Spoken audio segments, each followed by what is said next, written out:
to, it's like, where am I going to get this money? So it's like, but the idea though was that everybody has a role to play in the family, and you do your part. There's a lot of young children today, they just are on the receiving, and they expect to receive, but never to give. And I think that's some of the challenges we have, is that we allow the school systems to tell them that they can have whatever they want to have. But then when they get home, it's not that way. And then, we got to keep up with the Joneses. So my kid can't go to school. I wore bows. I know bows, right? The grocery store was where we bought sneakers. So it's like, so it wasn't like I had all the things, but at the end of the day, I never went without. I never had to recognize that, what's this box coming here with cheese? It's a government cheese box. But I never had a mentality that I was, quote unquote, living in a poor household. We were in this situation. We owned our own home. My parents owned our own home. They owned their things, but according to society, we were poor. Well, man, that was poor. But then I went to Ghana, West Africa, and I actually saw poverty.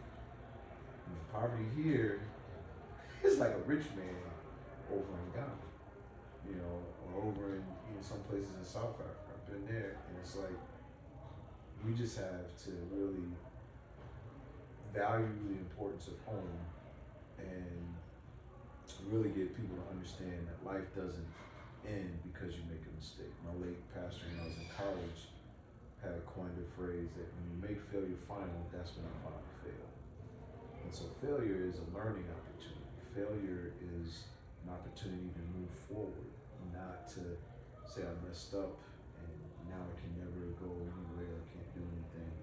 So when it comes to single moms, we had a ministry when I was in college that we provided housing for the church, not the government, not the city.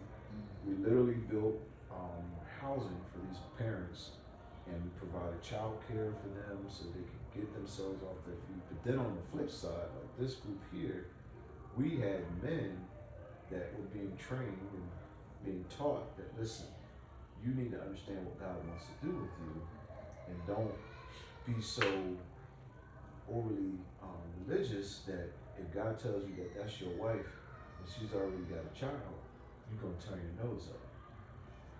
And so that's some of the things that you just don't see happening in the kingdom anymore, is because men always want things to be just perfect. But that's not how this world is. It's been since Adam and Eve, sin has been in this world. And so, but we have these, I'll say, we have these visions of things that just don't really come from God. They come from our own internal mindset. And it's like, I saw in college how these women were treated and they were given opportunity to get back on the right path. And that was done through the church. It wasn't a community organization. It wasn't some government, program. It was a church. But now we've got, I mentioned LGBTQ community. We use these things called labels to distance ourselves from people. And Jesus was the first one to go and minister to a woman who was 5 husbands, and the one she was with, who wasn't even her husband. He said, I need to go by Samaria to break down some barriers. Today, the church has put up walls. Whether it's LGBTQ, whether it's single moms, children born out of wedlock, we put these walls up so that we can't minister to these folks so they can follow the path of repentance, follow the path of accepting Jesus. We close the doors to it. And that's not kingdom. That's just not kingdom. I mean, God is saying, my church, if the Spirit of God is in you, we have all that we need to be able to rescue our children, to be able to rescue our families. You don't need the government to do that. The government is not the answer. Just the Spirit of God working in us. That's the answer. And us being yielded to the Spirit. Because we can have all the wonderful ideas, but without being yielded to the Spirit of God, nothing you do is going to be successful. It's going to maybe change a few things, but it's not going to really get to the root of the Spirit of God. Finally get to meet you in person. Oh, yeah. Scott Rogers connected us a while back, and we talked a little bit prior to y'all's 10th anniversary. Okay. Yeah. That's what's up, man. Tell me your name again. Masco. That's what's up. That's what's up, man. Very nice to meet you. Good to meet you, bro. So what do you think, Steve? So let me tell you what we got amongst ourselves, and a few of the brothers on here. Everybody, not everybody, most of us have a different, what they would call an ideology. I've been friends with these guys long before we even connected. 3.5, 4 years ago, first met Steve, and just, we cultivated friendship first, and then realized, wow, we have a whole lot more in common than we don't. You know what I mean? So, and what we did was realize, though we might have different focuses, as they like to call it, it all tied together. You know what I mean? Like, so whereas we talk, I know that you're on the dean. For people that don't know what that means, they need to go look it up. I promote. People ask me questions, what does that mean? I said, well, look it up. I'm not giving you that. Go look it up. No, we do enough free stuff. Go look it up. But we realize that in our communities, predominantly in the communities where people look like us, there's a need that has to be addressed. Keenan is known in this city as cornering them, as they say, cornering the market on reaching the youth. And I just felt by the leadership of the Spirit of the Most High that come alongside them, because nothing in the city focused on fatherhood. Stephen and I have talked about doing some things together that would reach, 90% of all homeless and runaways come from fatherless homes. 80, if I remember the stat right, 80% of people in substance abuse come from fatherless homes. And it goes down the line, but then when you mention fatherhood to different organizations, including ABCCM, I've talked to them. This was that's a great idea. If it's such a great idea, then why aren't you coming alongside? I talked to somebody from RHA. I've talked to, this won't get shared. It's from my own record. I've talked to Jackie. Her brother, and of course she was. The lifestyle she chooses to live, don't really see the worth of having a male father in the picture. So I've talked to numerous organizations, talked to WNC Rescue Mission. Oh, great idea, Mike. Okay, yeah, but, oh, by the way, 90% of your homeless, they got to come from fatherless homes. So while you providing them a place to stay, and so forth and so on, the family unit, which is the foundation of every society throughout history, regardless of the ideology, we're losing that. You know what I mean? That if we've been to prison, the average convict come from a fatherless home. 96% of men that go to prison come from fatherless homes.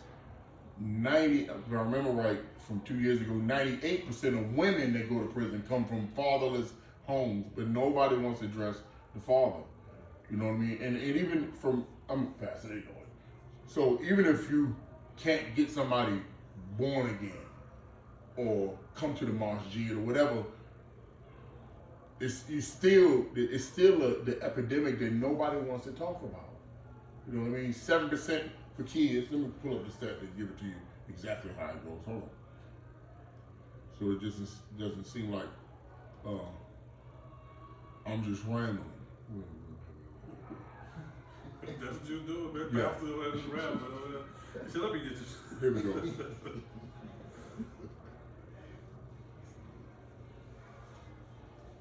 The reaching of children is statistically it addresses 7% of the problem. The reaching women is statistically running 40 to 50%. But reaching the man is 90 to 93% of it. It's 90 to 93% of the issue.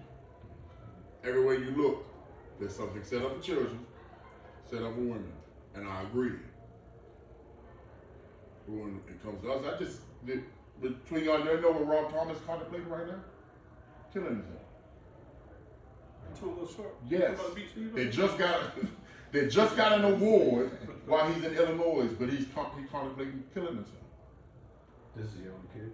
No, this is a grown man. Grown man. Where's he at?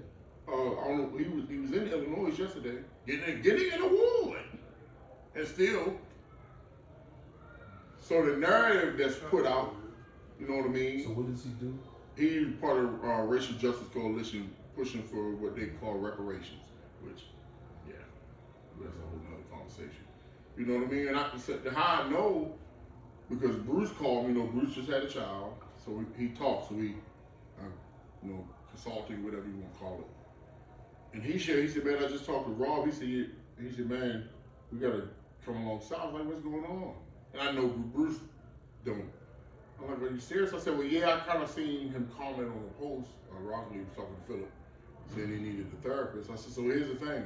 The relationship with him and his wife has ended. So the trauma from that, and why everybody telling them, yeah, go for reparations, nobody's looking at Raw. Yeah. Nobody's asking Raw, what's going on, man? Nobody's asking that. Activity doesn't heal. Right. What we talked about yesterday, it has sucked them into this position. For some time, the position with Racial Justice Coalition gave him an identity, which your work you would do is not who you are. You bring who you are into the work you do. And now he contemplating. You got his number? Yeah. Now guess what? Is it real quick, is it 9890773? Let's send him a text, man. Send him to him. I love him and he on my mind. He can meet me. I won't bring Steve. No. 989. Yeah, 0773. Yeah. I mean, nobody, so say he does, they'll get somebody else in the position. They'll get somebody else. You know what I mean? The narrative that we've been taught as men throughout the ages, black or white, the whole concept of going to World War II was a trick and a ploy to break up the home. To the point that when men came back home from war, the women had been making weapons, working in the factories. Some of the women were like, I don't need you. I talked to some women and they were talking about the Madam C.J. Walker movie. And I said, I commend her for being an entrepreneur. I said, but look what happened to her and her husband. So it has to be fixed and addressed from every angle. Or else we're going to keep losing.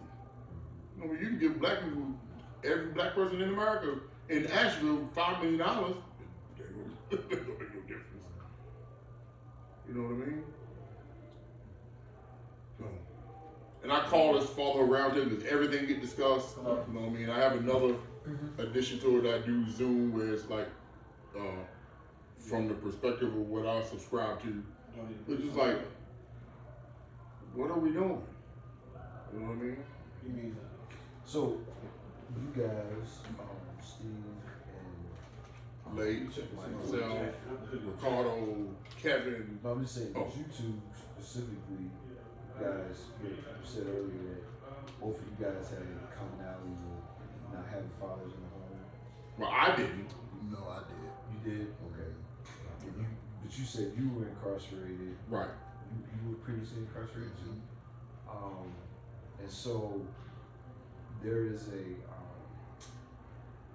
God does some things, I think, that statistics and stats, to be short with it, they don't necessarily capture.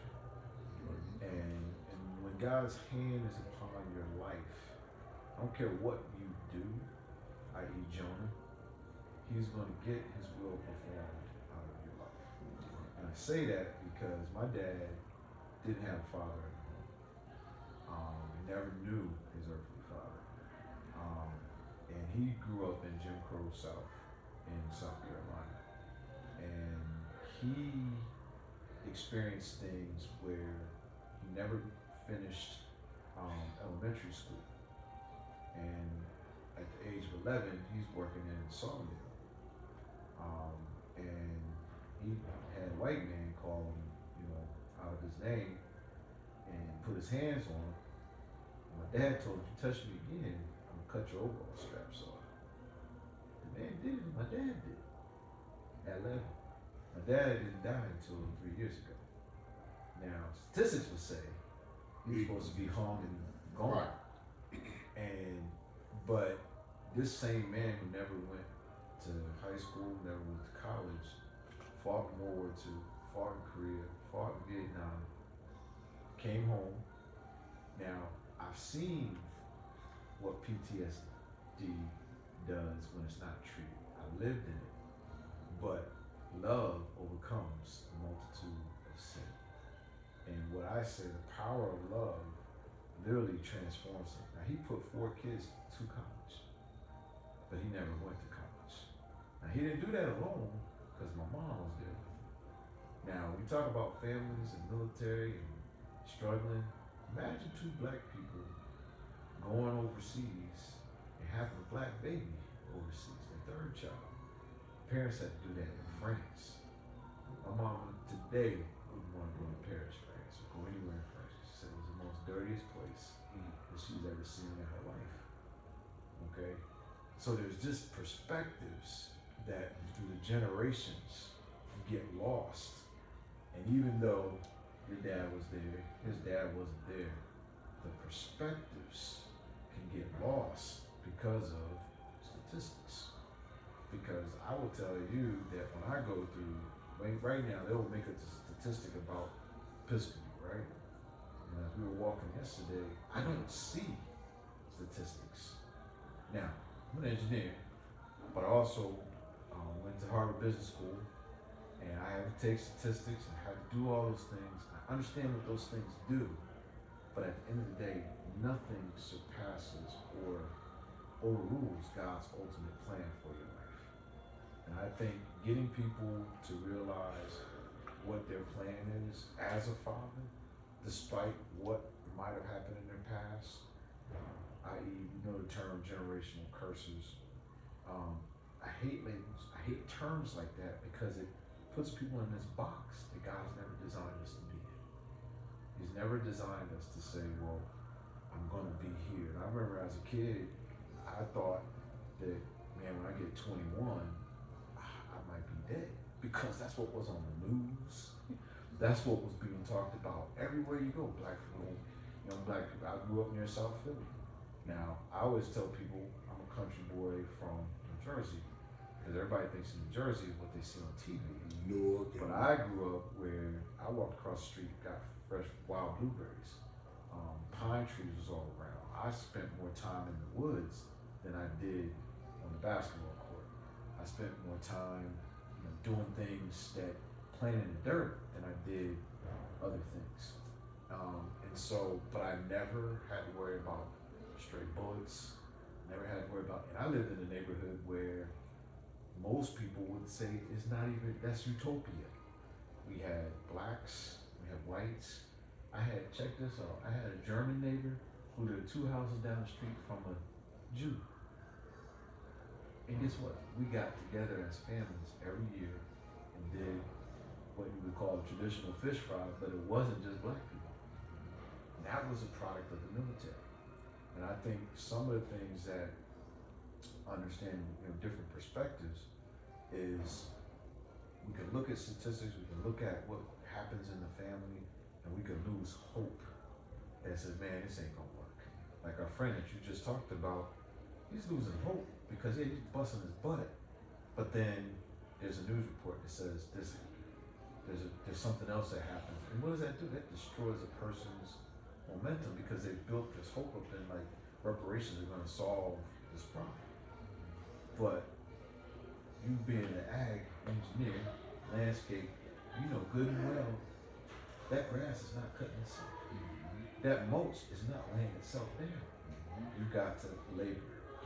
You've got to work in it, and you've got to make it come beautiful. Everybody loves a finished product, but nobody wants to work in it. And so this is why I believe that fatherhood is something that people will shy away from because it takes work. Like I said, my dad didn't have all the education. He wasn't the guy that was going to tell you, I love you, son, every day. And if you remember when I spoke, I was like, how many of y'all have had your father routinely tell you, son, I love you? And look how many people sat down. So you could be in the home, or you can be outside the home. But if you don't have the principles of love as a mindset coming from the heart, it is difficult. Because, like I said, PTSD, when it's not checked, oh man, I seen my dad do some wild stuff. But my mom was the grace of God in the presence. She could calm him down. I mean, he could go get mad, but one thing he never did, he never hit us. He never abused us. But man, his temper, he could flip just like that. It wasn't until he was in his 80s that he went to his first help group for military retirees to go through and say, yeah, I suffer with this. And once he started hearing the other stories of other veterans, he realized he wasn't alone, and it just started melting things off him. Now, he still had his, his triggers, but now as an adult, I could talk to him differently. But when I was a child, I was like, oh man, here we go. So it's like, but the one moment was so funny to me. I'm taking my dad, we're driving down to Florida, my parents, and I said, Dad, man, you used to tear me up. He said, son, I whooped you. I stopped the car. I said, Dad, you whooped me all the time. I said, you was on me like white on rice. I was always being whooped. And then, but one thing I always tell people, I never got whooped for the same thing twice. So I was like, once I got it once, I was like, okay, I ain't gonna do that. But it wasn't mean I wasn't gonna try something different. But at the end of the day, he, in his mind, thought he had never really whooped me. And I was like, wow, he could shut that off like that. I thought that was amazing. And it wasn't that he had dementia or anything, just in his mind, because of what his perspective of what beatings were really like when he was a kid. I'm like, man, And so I think when we lose those generational opportunities to share, when the fathers aren't in the home, when the father doesn't have somebody to teach me, okay, what my dad taught me I can share with my children. Yeah, that creates a gap where love is being lost along the way, because we all know that we may not hear them say I love you, but man, I never went hungry. I had a bed to sleep in. I had a bike that I had to build, but I had a bike. So I mean, I learned so much from being around that man who never finished elementary school. I got the records from when he was in the military. He made me take the GED twice. And he had 10th grade equivalent. How do you not finish elementary, but the first opportunity you get to take a GED, you got 10th grade equivalents? Now statistics would say that's what? Impossible. But if you're determined, and you gotta understand, their determination back then was completely different than our determination is today. But if we lose that, if we don't glean from that, then when things get tough, guess what we do? Run. Man, I gotta go. Yep. See, and then we won't say, hey Steve, man, I need your help because I'm too proud. Well, the Bible says what? Pride comes before the what? Destruction. You're going to have that destruction that's going to just show up. And the pushback question that I would give you is if it's already lost. Say again? I heard you say we'll lose that, right? Yeah. The question is it already lost? Well, I would say in some communities, yes. But the real flip to that question is it recoverable? And that's another good question too. So Okay. yeah, I mean that's another good question. Like, because I can't give up because they didn't give up on me. right. And that's why you guys are doing what you're doing, because somebody didn't give up on you. Right. And I think that if we can just, as we were talking earlier, if we can get beyond, well, my program is this and my program is that, my church does this, my church does this, and just say, here's the need. How are we going to attack it? And the key thing is how we're going to attack this. Because now, where I grew up, like I said, there was all different kinds of people, small neighborhood, T&M homes. Everybody knew everybody. I had neighbors that if I was going off and doing something wrong, they saw me before I got home. The news was there. I was in trouble. Didn't see them, but they saw me. How many of y'all know your neighbors? See, and this is where it really gets down to is like if we don't even know our neighbors, we don't even know what resources we have around us to be able to help solve the challenges that we face. And if we do it on our own, then we're really just like your man right now. I'm praying for him now in my spirit because he's going through because he's feeling alone. He's like, I'm alone in this, but he's really not. But he won't reach out to say, hey, can you come help me? Because, I know you got this to do, Lake. You got this to do, Mike. No, we can all help.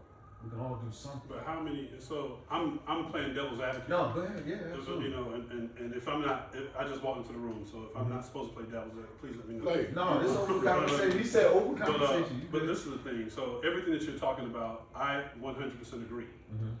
The issue that I have, not even an issue, the pushback that I would have is that, so me and Steve have been rocking for almost 12 years, right?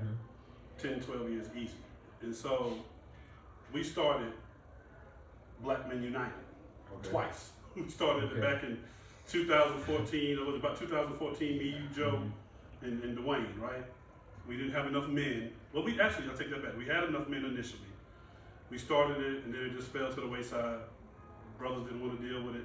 And then we started it back again in 2019, right? And so we've been hanging on by a thread, but it's, But the thing that I would say is that, so everything that you said, again, I think that you're 100% right.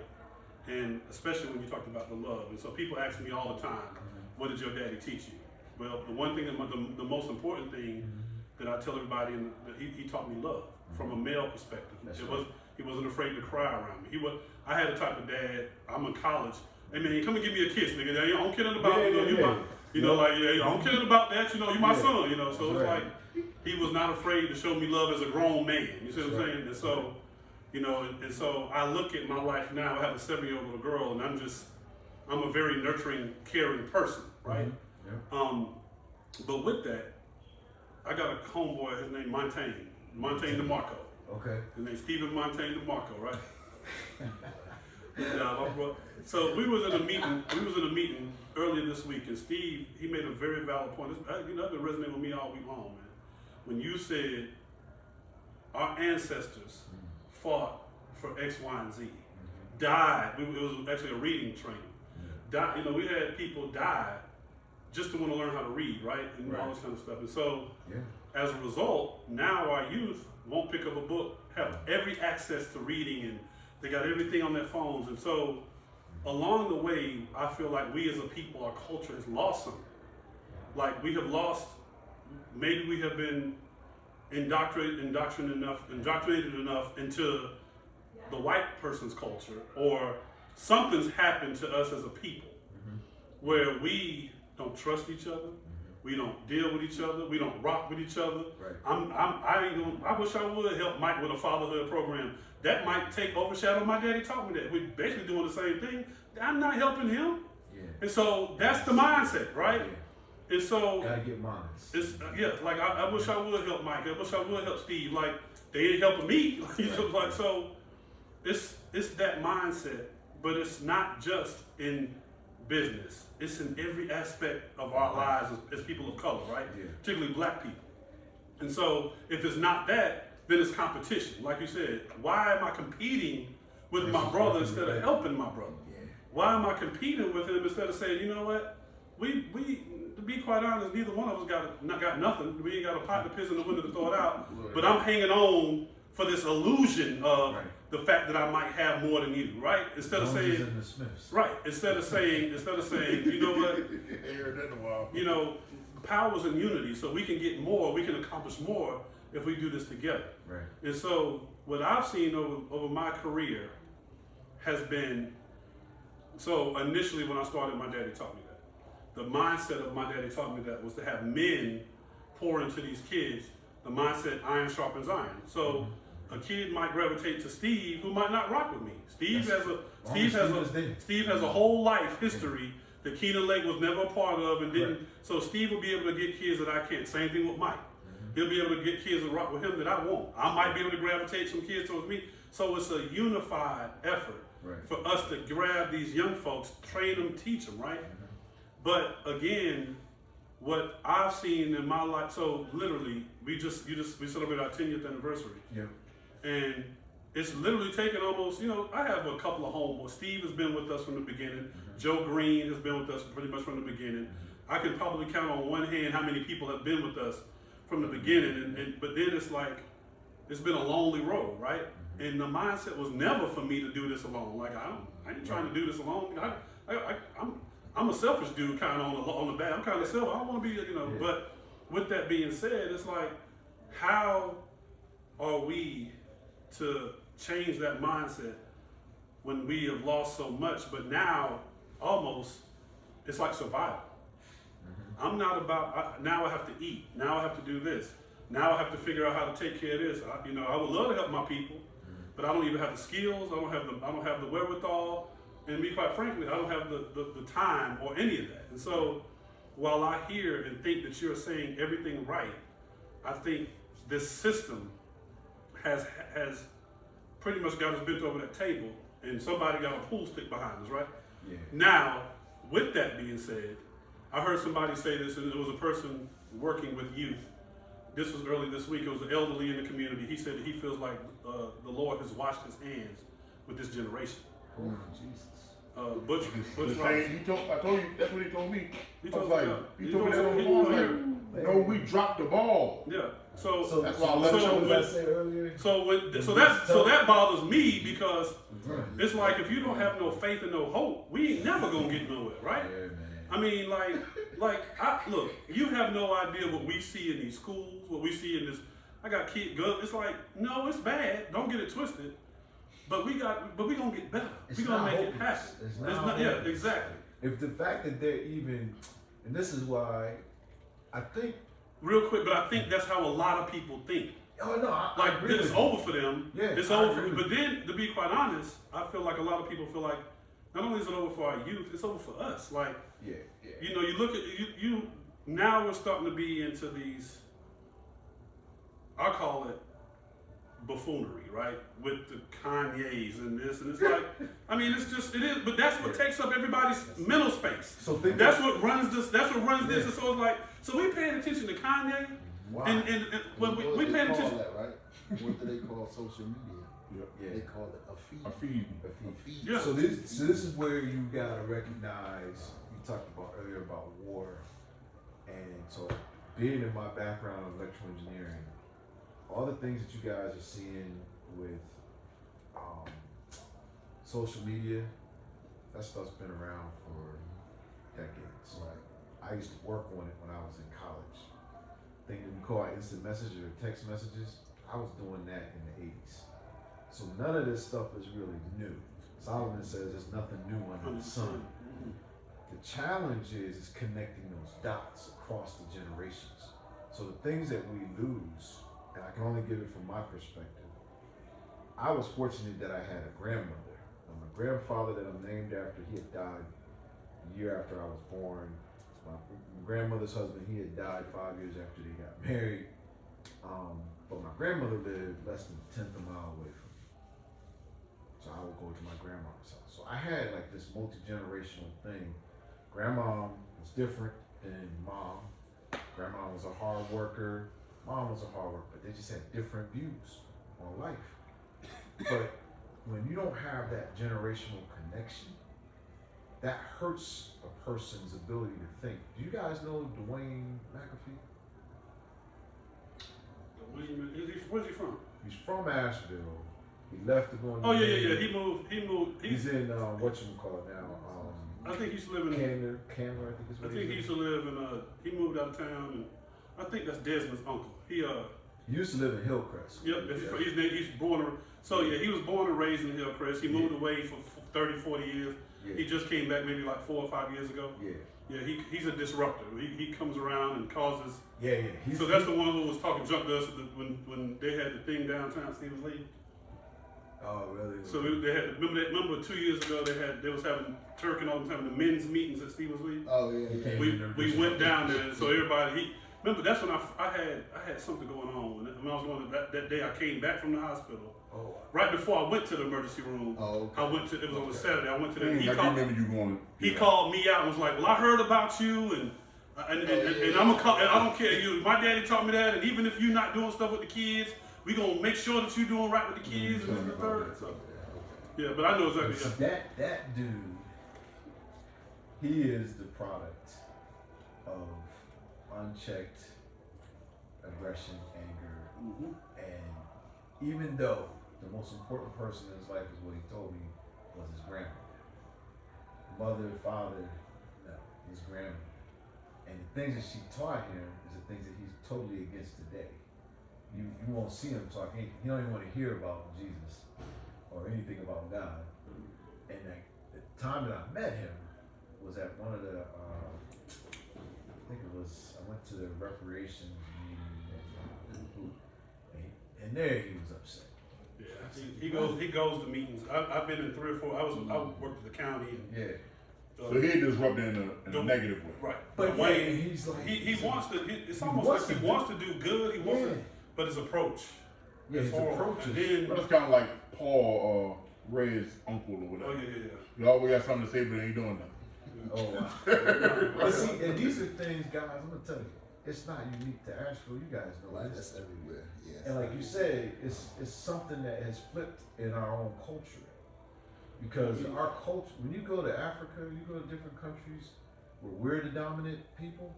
Man, I went to a village of Abiyeme. I mean, they're literally living in clay huts. Did you know when we showed up as guests in there, they were pulling out stools for us to sit down. Just general hospital. And they don't have nothing. But they want us to be able to sit down. And I'm like, so I went there with the mindset that, man, we're going to go and minister to these people. And what happened was the Holy Spirit ministered to me through those people and said, whoa, you got to get it. And this one dude, I'll never forget him. His name was Stephen. He was a drummer, brother in God. And we were setting up the night, I mean, literally out in the middle of a bush. We were setting up for a worship service. And Stephen said to me, he said, man, it must be hard for you to be a Christian in America. And I've never heard anybody in all my life say that to me. Now I'm over in Ghana, and I'm looking around, I'm saying, but I didn't make a comment, I just said, why would you say that? And he says, because you guys have too much. And now when we think about our childhood, we didn't know what our parents were going through to make ends meet, to make sure things was there. But now that we're in that place, we sometimes don't want to tell our kids, no, we're not getting that. These are the reasons why. This is what we're saving for this. So the first place I learned about savings was my mother. You know how she did it? Y'all remember Promise margarine cups? She said, okay, so I'm going to show you how you need to understand money. She said, you get this $1, 10 cents goes to giving to God. She says, now you're going to put, I think she let me have 20 cents. This is what you could spend out of this $1, the rest you want to save. That was my first concept of finance. It wasn't in school, it was at home as a kid. Learning first I gotta give to make it better for somebody else. Because God don't need our money. But it's a principle of putting in so that if there's meat in my house, that's what the Lord says, then people can what? They can have something. The church is supposed to be the primary giver, not the government. But we don't get the concept, and the church is always about. Could I ask this too? I got 2 pastors here. So I'm a Christian, right? And the Lord has blessed me beyond imagine, right? But so I hear you talking about the church, and I hear you talk. This is what I would say too. And again, playing devil's advocate, right? Yeah, no, good. Thought provoking. Right. So this is the thing. So first of all, we know our people not going to church anymore, especially our young people. Yeah. Our kids are not in church. They don't even know what church looked like. Like the way that I was. Well, they go to church look like the world. Well, yeah. Yeah. You know, That's Yeah. what You it got is. it, It's got it. It's right there. There you go. On the But block. Because it's so not. when I was coming up, of course, you was made to go to church. You going to church. Ain't no questions question. asked. No Like question. it ain't no. You ain't got a choice. It ain't no decision that you're even yours. Go to church and you come to church. That ain't even a question, right? Yep. Now that's changed, but this is so everything that I do, right? I think about the fruit that's being bared, right? Mm. And if you're bearing no fruit, then you know that's how it's like I don't judge a color, race. I judge it by the That's fruit how you you bear, fruit, right? right. But this is the thing. So again, we were just in a meeting the other day, and I heard you say what really resonated to me is when you said the first thing that you learn how to save and stuff is at home. That's not happening. Like That's our kids. So They parents don't understand. parents aren't parents no more. I mean, this is not parents aren't parenting their kids. Half of them either want to be their kids' friends, or they don't know what to do to correct either a behavior or a situation. So it falls into, as long as this child is not disrespecting me and my household, I don't care what he does out there. Right. I can't control him in here. I can't control him in these four walls within this house. So I don't want to necessarily say as a mother, single mother, whatever, I'm scared of my child, but I know there's not much that I can do with him. So I'm just happy that there's peace within these four walls. Whatever he does outside these walls, I'm gonna pray for him, I'm gonna help, whatever, but there ain't much I can do, right? Yeah. And so what we have, and I'm not talking about high schoolers, I'm not even talking about middle school. Right now we got elementary school kids. Man. These kids are vaping, they're doing this, they're doing that. And it's, And guess who grew up just like that? Dwayne McAfee. yeah, I can believe it. I mean, And so when I see Dwayne McAfee, in my mind I'm saying we can't let kids go this way. Because he's been on his own since he was 13, wandering the streets. I've had an issue with the church for a long time. I grew up at Mount Zion Missionary Baptist Church. And the issue that I've had primarily with the church, at least from I'm not a pastor, I'm not affiliated with any churches, never have been, and it could be my ignorance, to be honest. But we can no longer operate within the four walls of the church. We didn't. That wasn't the situation when I was at church. The church was out in community. The church was, like you said, the black church was the backbone of the black community, right? Nothing went down. It was almost like they were the gangs. Like there ain't nothing going down on this block unless the church approved of it or the church had something to do with it. And it's like you ain't all the stuff that's happening. That's not happening in these communities because the church was there, right? Maybe the church got too old. I understand. People have gotten too old. Like, look, I ain't going back out in them streets. I done paid my dues. Or what I feel like is the church has gotten old, but people have gotten comfortable. And so I'm comfortable with being the only pastor with my flock and having that reputation of being the man. One of the issues that we have here, in my opinion, is we got about, I think just in the South Side alone, there's like 17 churches, just in the South Side.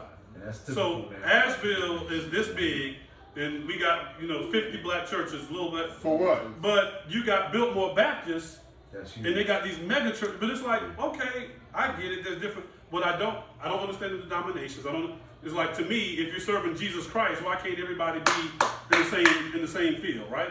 Yeah. However, the other problem is nobody wants to part. Like, it's the same thing. Like, it's a church over here with 5 members, a church over here with 10. If y'all don't come together and build a church, so who cares who's going to be the pastor? Yeah, y'all can work together to figure that out. Yeah. So what happens is, it's actually quite simple. What happens is we get to the place where this is what we've done, and we shift the focus away from Him, God, and we shift it to what we can't.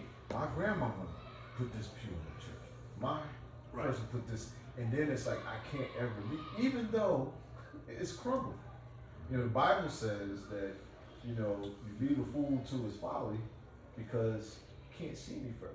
But then you also, the flip scripture says, well, no, you do have to entertain a fool in his folly so they can see themselves coming out. And it's like, if you leave it alone, it'll be 60 churches. It'll be 70 churches. It'll just keep growing because a lot of the separations that happen in church, I'm going to tell you, has nothing to do with God. It has exactly what you said. I want to be in charge. And if So how are we? So this is my push. Again, I pray day and night for these kids, for myself, for my family, for my fellows. But to me, I don't understand how we can ever move within that realm, not the realm of Christ himself, but the realm of religion and church. When religion and church seem like they gave up on community and people. So the same thing we're talking about, here's where it comes together for me. And this is where it really, the rubber hits the road. Real quick, before I gotta leave my girlfriend's I gotta get back to this event up here, but real quick, let me just say this because I want to hear this answer. Dr. Umar said this. I saw a video of him the other day, and that's his best friend. I don't really like that. He be lying. He be lying. They ain't said that he supposed to came up here 2 years ago. But it's He told me how much it was. But oh yeah, that's why you didn't get better with it. But he said something the other day I saw on TikTok. He said the black church has all these things that they do, but their money is in a white bank, which controls so it's almost like if we're talking about our plight, the plight of us as black people and black men and black children and black women, and our main defense for that is the church. But the church is affiliated with the people who are oppressing us, in a sense. And then you're talking about all these politics within the church, even when the church is caught up in the politics. I'm not, so let me make this video clear because Mike might try to set me up and put this on social media. Mike had me, y'all heard what Lake said? But this is the thing, how are we, because I'm not talking about overturning the church or don't, no, I'm not. I'm just saying, I'm just saying, how can we hold the church to be more accountable for the plight of the people? Right. So now, before you go, so you know me, I Facebook, whatever, and we've talked enough. So I'm typically, like you said about the job, this is for my own. I'll edit like some key points. But make sure you edit all that. I don't know about to go. He hate the black church. I have tea torches in my yard. But so I'm typically the disruptor. A lot of people up here call me a troublemaker. You're not a troublemaker. Because I am, but I'm the troublemaker like Elijah. People invite, like, take for instance, this is a brotherhood thing. This one point I'm getting ready to say, and I'm gonna stay on track and say what's on my mind before you go. So, like, it's the people that invited us to Christmas stuff. We have opted not to go. They were like, "Why?" I say, because in my house, right, we do what the text say. They're like, "What you talking about?" I said, "Show me Christmas." And they're like, "But we've been doing." I said, "I don't care what you've been doing for 100 years. Show me where he said it." So from that's why I'm a troublemaker, right. But in a good way. So I would say that we, from a biblical standpoint, we're probably on the threshold. Let me just share, per my gift. The pandemic wasn't really about COVID. About the church. Y'all shut us down to shake the church up. He didn't listen. I'll tell you what he shared with me during the pandemic. He said that people think that the devil did this, that he didn't. I did this to wake my church up. Unfortunately, they're not listening, so I'm gonna say some words. So I'm in agreement with God gonna shake it up. He told Jeremiah, "I sent you to tear down and build up." Just because he let you look at the scripture, he'll let his people go do something for 200-300 years. Do whatever you want to do. Theologically, you got between the Old Testament and the New Testament what they call the intertestamental period. 400 years was God ain't say nothing, then he came and tore it down. Yep. So I'm in agreement. So this part I'll put on Facebook what I'm saying, the church out of order, and they think God please, he not. Right. So we're gonna shake up. To bring your question, answer your question to the connectivity of what we've been talking about, and that word education. In the church, you have more illiteracy than you have in the average public school. And the reason why I say that is because there's 4 keys to a believer, anybody that's gonna call themselves a Christian's life. And none of these keys has to do with being in church. And the fifth key is what you do when you do understand the first four. It's prayer, it's Bible reading, it's meditation, and it's Bible study. And then the fifth thing is worship. But if I'm not doing these, I can't come together with Steve, I can't come together with Mike, I can't come together with Lake and truly worship God, because I'm just there for the motions. I'm just going through it. Oh, I'm supposed to go and sing. I'm supposed to go and, I told my wife the other day, man, people said, man, they showed the Spirit was moving. I said, how do you know the Spirit is moving if you don't recognize the Spirit as a person? See, this is what we've got to realize. There's more illiteracy in the church than there is in the average public school. We're going to tell people they need God, but we don't even really know who God is. We don't understand that Jesus said, I have to leave so that I can send you this person that's going to help you understand all truth. And that's the Spirit of God. But we walk around and we only think of the Spirit of God for the dunamis power. That's what Greeks, dunamis power. That means like dynamite. They had it on it. Spirit's going, woo. And you still in debt. The Holy Spirit's not just that. He is a person that wants to show you all truth. So is there something that you don't know? Guess who can give you the answer? The Holy Spirit. And we forget that Jesus' first challenge had nothing to do with the temple. The Holy Spirit led him out into the wilderness to be tempted by who? Satan. And what did he do to give back? Now, obviously, he was the living word of God. But in his human fleshly form, the man was hungry. Satan said, take these rocks, turn them into bread, man, you can eat. He said, it is written, man shall not live by bread alone, but by every word that proceedeth out of the mouth of God. Now, the first recording of that was Moses saying that to who? The so-called church, the people of God.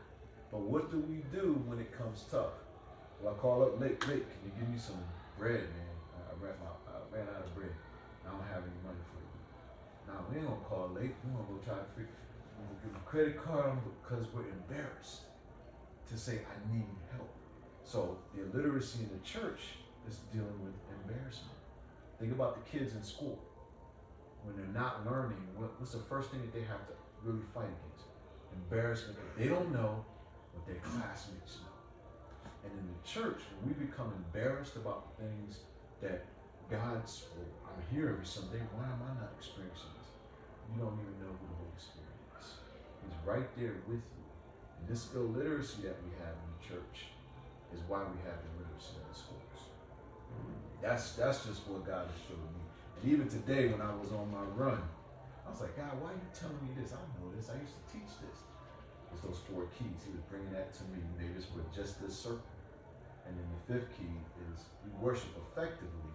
We don't need music. We don't need a building. We just need to say, all praise and glory to God. But man, we turn it into a concert. We got smoke machines. We got all the musicians. We got all the lights. And all that's cool. But when I always sit and I watch worships in different churches, and as an electrical engineer, I say, well, what happens when the power goes out? That's what they did in the. They had no. They had their hands. Back to what I asked. They had their feet in the wood. And when you go to Ghana, guys, we don't really do worship. I'm telling you, I went there and I'm talking about being out in nothing where we had to get our own lights with generators. When the people, I got pictures, man. People worshiping, they got dressed and it's dirt. All you see is dust. Nobody's sitting around like, oh, they need to sit. No, they're dancing and they're dancing as a group, as Dust. the whole, and it was like the dust was just coming up off the ground. I'm saying, okay, we got nice churches, we got nice buildings. We come to church like, well, what you gonna do for me? Right. How you gonna serve Let me? me get back up with these young folks. It's a pleasure meeting you, bro. Sorry for so long. Oh, no, man. One more Bless you, time. brother. By the time you get it, I might be gone. But, Okay, yeah, get it. Okay. oh, no. You No, I get it from you later. I got money for that. I got money for everybody. Look. They ain't gonna be going up here. Hey, look, man. You going tomorrow for Monday, ain't you? Yeah, You going tomorrow for Monday? I see you Monday. What's happening on Monday? 9 o'clock group. Oh, North. Yeah. I'll be there. Yeah. I thought I was saying what happened. Yeah, but I can. Don't worry about it. I'll take I it. ain't. So on the way out the door. So watch what you said. What he said. So when we first collaborated, I realized collaboration is better than saying partnership. Was in a tough place. Was unemployed for what happened with my grades anyway. And I'm forgiving him. Don't hold nothing against Mike. Wish him the best. So things were tight for us financially. So he sent some money to get a suit. Lord, you can tell I ain't never bought a suit. I went and did this yesterday.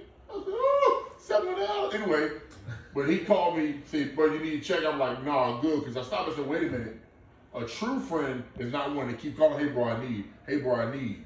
A true friend looks and say, okay, I need to get in the place to, what does my brother need? You know what I mean? That's it. But that's community. That's community. But at the same time, for real, Lincoln, I just got tight last year. All them other jokers, you remember when you sit there between us stays here, 3-4 hours, Pause. a couple months ago, you know how all of them other guys I reached out to, none of them even responded.